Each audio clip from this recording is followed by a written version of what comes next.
Hi, this is Aditi Rana and today we are starting chapter 2 diversity and discrimination of class 6th polity. So let's begin. There are 8 major religion in the world. Every single one of them is practiced in India.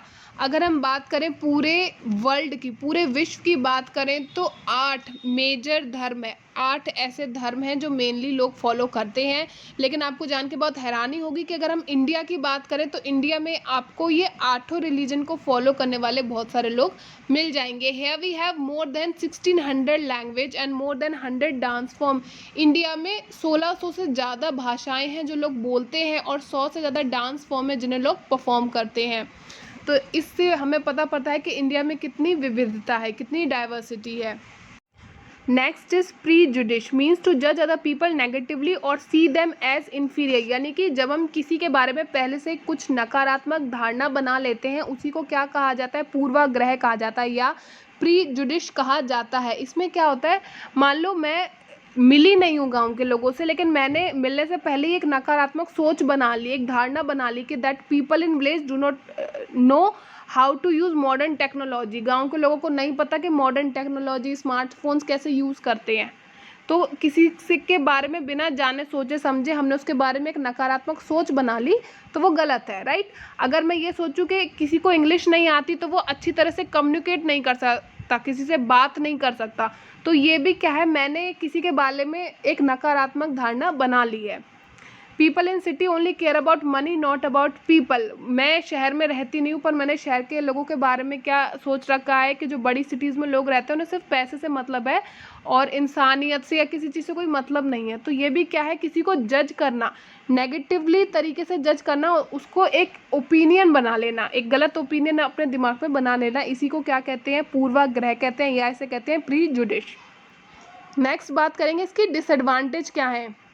जब आप किसी के बारे में पहले से ही कुछ negative thought बना लेते हो, उसके बेसिस पे ही आप उससे बिहेवियर करते हो और इस वजह से उस आदमी का सेल्फ रिस्पेक्ट जो है, जो आत्मसम्मान है, वो उसे चोट लग सकती है, ठीक है। अधिकतर मामलों में कोई नुकसान तो नहीं होता है कि आप पहले से किसी के बारे में क्या सोचते हो, लेकिन क्योंकि आप का जो बिहेवियर है ये भी डिपेंड करता है कि आप किसी के बारे में क्या सोचते हो। इस वजह से क्या होता है, कई बार हम कुछ हर्टफुल बोल देते हैं या मिसबिहेव कर देते हैं जिससे सामने वाले के आत्मसम्मान को ठेस पहुंच जाती है।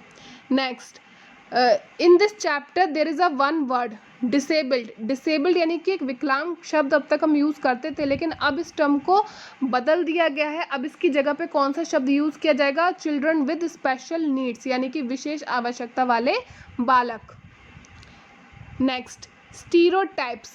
When we fix people into one image, we create a stereotype. जब हम किसी व्यक्ति को एक खास छवि में बांध देते हैं, है ना, उसके बारे में पहले से कोई धारणा पाल लेते हैं, तब हमारी सोच को क्या कहा जाता है, स्टीरियोटाइप्स। इसका एक एग्जांपल लेते हैं।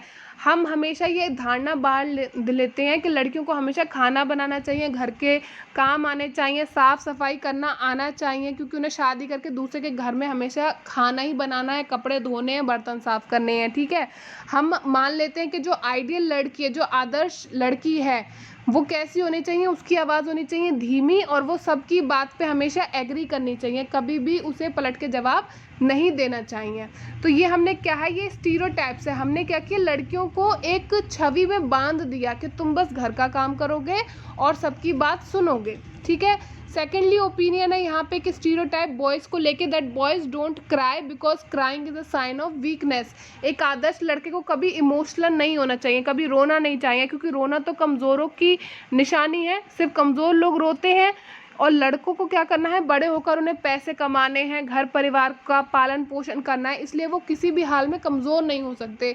तो हम लड़कों के बारे में क्या सोचते हैं कि जो लड़के रोते हैं वो ज़्यादा स्ट्रॉन्ग नहीं है, हम ये सोचते हैं कि वो कमज़ोर है। ये हमारी थिंकिंग है, इस छवि में हमने लोगों को बांध रखा है। Next we will talk about gender based stereotype. Gender based stereotype यानी कि अब हमने लोगों की छवि बांध रखी है औरतों की और आदमियों की अपने दिमाग में। ओके, फॉर एग्जांपल हमने हमेशा एक इमेज होती है कि कभी भी हम ड्रॉ करते हैं तो एक लड़के को तो हम हमेशा ड्रॉ करेंगे विद स्मॉल हेयर। ये जब भी आप कार्टून वार्टून ड्रॉ करोगे ना, ऑटोमेटिकली लड़के को आप ड्रॉ करोगे विद स्मॉल हेयर, जबकि आप लड़की को ड्रॉ करोगे तो आप क्या करोगे, लॉन्ग हेयर्स। यानी हमारे दिमाग में एक छवि है कि लड़कियों के लंबे बाल होते हैं हमेशा और लड़कों के छोटे होते हैं। ठीक है, तो एक छवि में हमने लोगों को बांध रखा है। अगर अब कोई इससे अलग हमें दिखाई देगा तो वो हमें ऐसा लगेगा कि ये फिट नहीं हो रहा है आसपास के माहौल में। Okay, so see this example, in commercial of bike we see boys while in the ads of detergent और मसाले वी सी फीमेल। तो यहाँ पे आपको एक जेंडर बेस्ड स्टीरियोटाइप दिखाए कि एडवर्टाइजमेंट ज़्यादातर हमें क्या दिखाया जाता है कि जब बाइक की ऐड आती है तो एक लड़का बाइक को चला रहा होता है। ठीक है, यानी बाइक ऐसी चीज़ है जो ज़्यादातर लड़के यूज़ करते हैं, यही तो दिखाना चाहते हैं ऐड वाले। और वहीं जब एक डिटर्जेंट की ऐड आती है, चंकी चाट मसाले की ऐड आती है, तो वहाँ पे औरतें दिखाई जाती हैं किचन में खाना बनाते हुए कि मैंने जब से ये मसाले यूज़ करे तो मेरे खाने में स्वाद आ गया, ये डिटर्जेंट यूज़ किया तो कपड़े बहुत चमक गए। यानी कि हमने बांध दिया एक छवि में कि कपड़े धोना, खाने बनाना हमेशा किसका काम है, औरतों का काम है। तो यही आपकी होती है जेंडर बेस्ड स्टीरियोटाइप्स, यानी कि हमने जेंडर के बेसिस पे काम लोगों के डिवाइड कर दिए हैं। अब इसकी डिसएडवांटेज क्या है, it stop us from looking at each person as a unique individual with his or her own special qualities and skill that are different from other person. इसके कारण से हम क्या करते हैं, हर एक व्यक्ति की एक अलग पहचान होती है, उसमें कुछ अलग टैलेंट होता है जिसको हम देख ही नहीं पाते। हो सकता है कोई लड़की है वो बहुत अच्छे बाइक स्टंट करती हो, लेकिन हमने एक इमेज बांध रखी है कि लड़कियां सिर्फ घर का काम करेंगी, खाना बनाएंगी, कपड़े धोएंगी, ठीक है, लड़के बाहर का काम करेंगे। तो हम उस आदमी को इतना एटमॉस्फेयर ही नहीं दे पाते कि वो अपने टैलेंट को ग्रूम कर सके, उसे इम्प्रूव कर सके। तो ये इसका डिसएडवांटेज है। Next we will talk about inequality and discrimination. अब हम बात करेंगे इनइक्वालिटी की और डिस्क्रिमिनेशन की बात करेंगे। Discrimination happens when people act on their prejudice और स्टीरियोटाइप्स। डिस्क्रिमिनेशन कब होता है, भेदभाव हम कब करते हैं, जब हम लोगों के बारे में पहले से ही कोई सोच बना लेते हैं नेगेटिव। जब हम कोई नेगेटिव सोच लोगों के बारे में पहले से ही बना लेते हैं, उन्हें किसी छवि में बांध देते हैं पहले से, तभी हम उनके साथ भेदभाव करते हैं। डिस्क्रिमिनेशन होता है रिलीजन के बेसिस पे, धर्म के बेसिस पे लोग एक दूसरे से भेदभाव कर लेते हैं। इकोनॉमिक बैकग्राउंड पे कि तुम रिच हो, तुम पुअर हो, तो बिहेवियर भी लोगों का बदल जाता है। दूसरा, कोई जैसे एक धोबी है तो हम हमेशा क्या डिस्क्रिमिनेट करेंगे, भेदभाव करेंगे कि ये धोबी है तो इसका लड़का भी धोबी होना चाहिए, इसके बच्चे भी सेम प्रोफेशन में जाने चाहिए। यानी कोई आदमी क्लीनिंग कर रहा है, कोई गार्बेज को उठा रहा है, तो हम उन लोगों से बहुत भेदभाव करते हैं। तो उसी के बारे में अब हम नीचे डिटेल में पढ़ेंगे। Firstly, we will talk about inequality. Inequality comes about when a person does not have the resources and opportunities that are available to other person. Inequality कब होती है, जब दो लोग हैं, एक के पास तो रिसोर्स है, एक के पास साधन है, मौके हैं, अपॉर्चुनिटीज़ हैं, लेकिन दूसरे के पास वो सब नहीं है। धन आदि की दृष्टि में समाज के विभिन्न वर्गों के बीच में जो असमानता है उसी को क्या कहते हैं, इनइक्वालिटी कहते हैं। इसका मैं आपको एक छोटा सा एग्जांपल देती हूँ। सपोज करिए कि स्कूल में एनुअल रेस होनी है, एक बच्चा है वो रिच घर का है, उसके पास तो शूज़ है, ट्रैक है आपका पत्थरों से भरा हुआ है, तो एक के पास तो शूज़ है, वो तो आसानी से रेस कर सकता है, राइट। दूसरा बच्चा गरीब घर का है लेकिन वो तेज भी भागता है पहले वाले बच्चे से ज़्यादा, लेकिन उसके पास बेचारे के पास शूज़ नहीं है। यानी कि अब अगर वो रेस करेगा तो उसके पैरों में चोट लग जाएगी। वो ज़्यादा काबिल है लेकिन क्योंकि उसे रिसोर्सेज नहीं मिली, उसे अपॉर्चुनिटी नहीं मिल रही है, इसलिए उसके जीतने के चांसेस कम हो जाते हैं। इसी को क्या कहते हैं, इनइक्वालिटी कहते हैं। कि दो लोग हैं उनके बीच में इतनी असमानता है, एक को मिल रहा है अच्छा रिसोर्स मिल रहा है, दूसरे को नहीं मिल रहा है, एक को मौके मिल रहे हैं लाइफ में, दूसरे को मौके ही नहीं मिल रहे हैं कि वो लाइफ में कुछ अच्छा बड़ा कर पाए। Discrimination means treating one person और ग्रुप वर्स देन अदर। भेदभाव का व्यवहार करना, किसी भी व्यक्ति को धर्म, जाति, लिंग या क्षेत्र के आधार पर किसी सुविधा से वंचित रखने को ही भेदभाव कहते हैं। तो डिस्क्रिमिनेशन क्या है, किसी एक इंसान को आप अच्छे से ट्रीट कर रहे हो और दूसरे इंसान को कुछ चीज़ों की वजह से, उसके धर्म की वजह से, उसकी जाति की वजह से, उसके लिंग की वजह से आप उसके साथ भेदभाव कर रहे हो, उसके साथ गलत बिहेव कर रहे हो, ठीक है। तो अब हम यहाँ पे 3 एग्जाम्पल देखेंगे, ठीक है। Firstly we will see a example which is based on gender based discrimination. Gender के यानी लिंग के आधार पर भेदभाव हो रहा है, उसका एग्जाम्पल देखेंगे। Girls will only study till 6th standard. तो यहाँ पे क्या हुआ, गाँवों में 6th स्टैंडर्ड के बाद लड़कियों को पढ़ाते ही नहीं है कि अगर ज़्यादा पढ़ लिख जाएंगी तो सर चढ़ेंगी, ठीक है। और क्या होता है कि जब लड़कियां अपनी पढ़ाई पूरी कर लेती हैं, मतलब कुछ अच्छे पेरेंट्स होते हैं वो ग्रेजुएट भी कराते हैं या 12th तक तो एटलीस्ट पढ़ाते हैं, तो जैसी लड़कियां पढ़ लेती हैं उतना, उसके बाद वो उसे नौकरी नहीं करने देते हैं। वो क्या करते हैं, उन्हें फोर्स करते हैं कि ये अरेंज मैरिज कर लें। तो यहाँ पे हमने क्या देखा कि जेंडर के बेसिस पे लोगों के साथ भेदभाव हो रहा है। वहीं अपने लड़के को तो उन्होंने मास्टर्स कराई, लेकिन गर्ल को सिर्फ 6th स्टैंडर्ड तक पढ़ाया। सेकेंडली, जब लड़के ने पढ़ाई पूरी कर ली तो उससे कहा कि आप जॉब करो, खुद को ग्रूम करो, इम्प्रूव करो। वहीं लड़की से कहा आपकी एजुकेशन पूरी हो गई तो तुम घर पे बैठो। लड़की को फोर्स किया कि जाओ तुम शादी कर लो, जबकि लड़के से कहा आप जॉब करो कुछ साल, खुद को इम्प्रूव करो, अच्छा कमाने लगो और उसके बाद अपनी मर्जी से करना। तो ये क्या है, जेंडर के बेसिस पे डिस्क्रिमिनेशन है। नेक्स्ट एग्जाम्पल लेते हैं। Different work are allotted to people of different caste. तो यहाँ पे जाति के बेसिस पे डिस्क्रिमिनेशन हो रहा है, भेदभाव हो रहा है कि मोची का बेटा है तो मोची ही बनेगा। पहले के समय में क्या होता था कि धोबी का बेटा धोबी ही बनता था, ना उसे पढ़ने दिया जाता था, ना कोई और ऑक्यूपेशन करने दिया जाता था। किसान के बेटे को सिर्फ किसान बनने का ही हक था, ये नहीं कि वो कुछ और कर सकता है, वो व्यापारी नहीं कर बन सकता, कपड़ों से रिलेटेड वर्क नहीं शुरू कर सकता, कोई भी और वर्क नहीं कर सकता था जो उसके पेरेंट्स करते थे, सिर्फ उसे वही करने की इजाज़त होती थी। कास्ट सिस्टम यहाँ पे चलता था।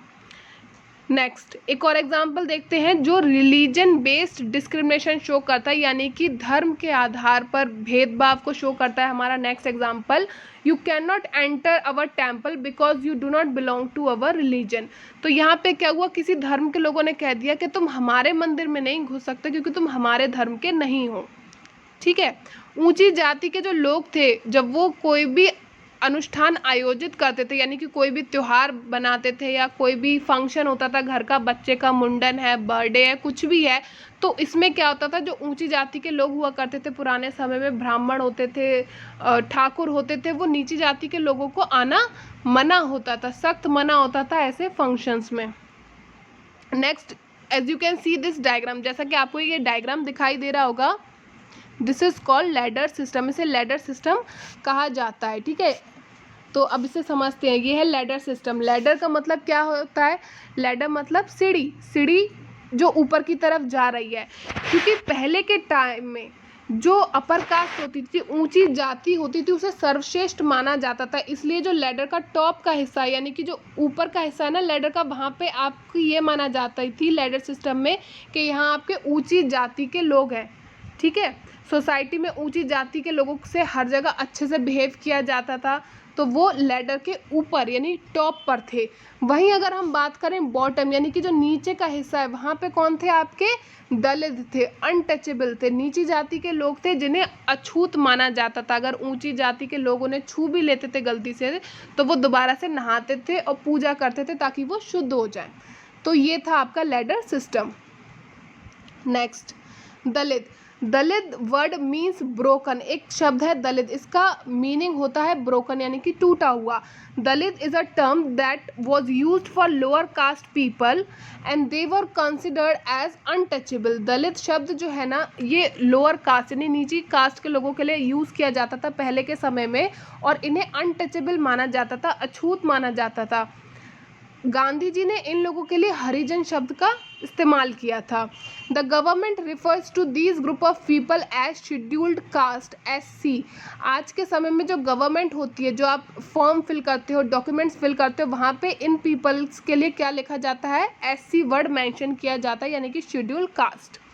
दे were deprived from entry to temple and right to education. पुराने समय में उन्हें मंदिरों में अंदर जाने की इजाज़त नहीं हुआ करती थी और ना ही उन्हें पढ़ने लिखने का अधिकार था। यानी कि पुराने समय में बहुत भेदभाव होता था, हर तरीके से आपके जेंडर के बेस पे भी भेदभाव होता था, कास्ट के बेस पे भी होता था, और आपके रिलीजन के बेस पे भी आपसे बहुत ज़्यादा भेदभाव होता था। नेक्स्ट, एक और एग्जाम्पल देखते हैं जो रिलीजन बेस्ड डिस्क्रिमिनेशन शो करता है, यानी कि धर्म के आधार पर भेदभाव हो रहा है। Firstly we will see a example which is based on gender based discrimination. तो यहाँ पे क्या हुआ, next is fight for equality, यानी समानता की लड़ाई। अब हम क्या करेंगे, इक्वलिटी के लिए, सबको इक्वली ट्रीट किया जाए, उसके लिए जो लड़ाई हुई, अब हम उसके बारे में डिस्कस करेंगे। Doctor Bhimrao Ambedkar is considered the father of Indian constitution. तो ये एक अच्छा क्वेश्चन है, who is the father of Indian constitution? Doctor Bhimrao Ambedkar. तो डॉक्टर भीमराव अंबेडकर को फादर कहा जाता है भारतीय संविधान का।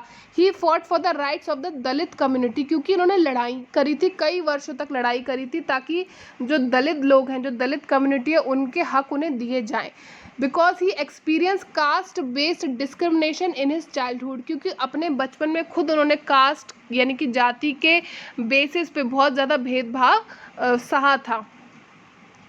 India is a secular country. Here everyone has equal rights, opportunity and freedom to practice and follow their religion without any fear of discrimination. आज के समय में इतने सारे लोगों ने संघर्ष किया, इसलिए आज के समय में क्या है कि इंडिया एक सेकुलर कंट्री है, यहाँ पे हर किसी को हक है, ठीक है, हर किसी को हक है और पूरे पूरे मौके हैं लोगों को कि वो आज़ादी के साथ अपना कोई भी धर्म अपना सकते हैं, हर वो चीज़ जो वो करना चाहें, कि उन्हें क्या ऑक्यूपेशन करना है। आज के टाइम आप खुद डिसाइड कर सकते हो कि आपको टीचर बनना है, इंजीनियर बनना है, डॉक्टर बनना है।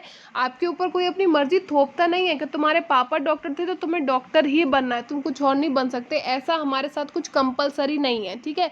तो और हम पे रिलीजन बाउंडेशन भी नहीं है। आज के समय में आपको जो धर्म अच्छा लगता है वो आप अपना सकते हो, और आपको किसी से डर नहीं है कि आपके साथ भेदभाव होगा। हर रिलीजन को आज के टाइम में इक्वली कंसिडर्ड किया जाता है। Untouchability is seen as a crime and has been legally abolished by law. Untouchability यानी कि वो होता था ना, अछूत माना जाता था लोगों को, नीची जाति के, अब ऐसा कुछ भी नहीं है, इसे क्राइम माना जाता है।